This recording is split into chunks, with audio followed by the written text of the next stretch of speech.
1823 കോടി രൂപയുടെ നികുതി കുടിശ്ശിക അടയ്ക്കാൻ കോൺഗ്രസിന്റെ നോട്ടീസ് 1993 മുതൽ 2020 വരെയുള്ള വിവിധ കാലയളവുകളിലാണ് ഭീമൻ തുക കുടിശ്ശികയായിട്ടുള്ളത്. കോൺഗ്രസിന്റെ അക്കൗണ്ടിലെ 135 കോടി രൂപ ഇപ്പോൾ തന്നെ മരവിപ്പിച്ചിട്ടുണ്ട്. ഇതിന് പുറമെയാണ് IT വകുപ്പിന്റെ പുതിയ നോട്ടീസ്.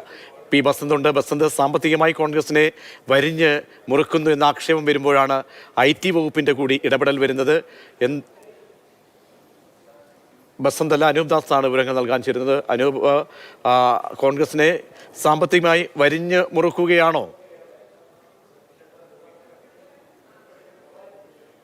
സാമ്പത്തികമായി വരിഞ്ഞു മുറുക്കുന്നു എന്ന ആക്ഷേപം നേരത്തെ തന്നെ കോൺഗ്രസ് ഉന്നയിച്ചിട്ടുണ്ട്. മാത്രമല്ല, ഞാൻ നേരത്തെ സൂചിപ്പിച്ച പോലെ പ്രതിപക്ഷ പാർട്ടികളെ മാത്രം വേട്ടയാടുന്നു, ആദായ നികുതി വകുപ്പും CBI മീഡിയയും എല്ലാം എന്ന ആക്ഷേപം ഇന്ത്യ സഖ്യത്തിലെ എല്ലാ പാർട്ടികളും ചേർന്ന് തെരഞ്ഞെടുപ്പ് കമ്മീഷനെ തന്നെ നേരിട്ട് പോയി അറിയിക്കുകയും ചെയ്തിരുന്നു. ഇപ്പോൾ വന്നിരിക്കുന്ന കാര്യം 1823 കോടി രൂപ ആദായ നികുതിയായും അതിൻ്റെ പിഴയായും പിഴ പലിശയായും അടയ്ക്കണമെന്ന ആവശ്യമാണ് ആദായ നികുതി വകുപ്പ് കോൺഗ്രസിനോട് ആവശ്യപ്പെട്ടിരിക്കുന്നത്. കോൺഗ്രസ് പറയുന്ന കാര്യം 4 സാമ്പത്തിക വർഷത്തെ കുടിശ്ശിക എന്നെല്ലാം പറയുന്നുണ്ട് ആദായ നികുതി വകുപ്പ്. മാത്രമല്ല, സീതാറാം കേസരിയുടെ കാലത്തെ കണക്കുകൾ ചോദിക്കുന്നു.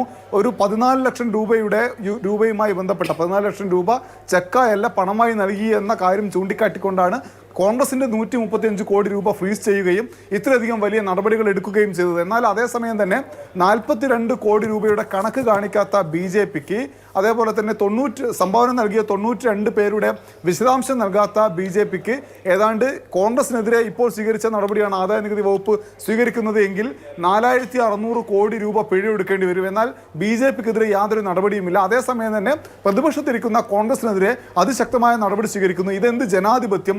ഇത് ജനാധിപത്യമാണോ എന്ന ചോദ്യമാണ് കോൺഗ്രസ് ഉന്നയിക്കുന്നത്. പ്ലാൻ B ഉണ്ട് തിരഞ്ഞെടുപ്പിനെ നേരിടാൻ എന്നും നേതാക്കൾ വാർത്താ സമ്മേളനത്തിൽ പറഞ്ഞു.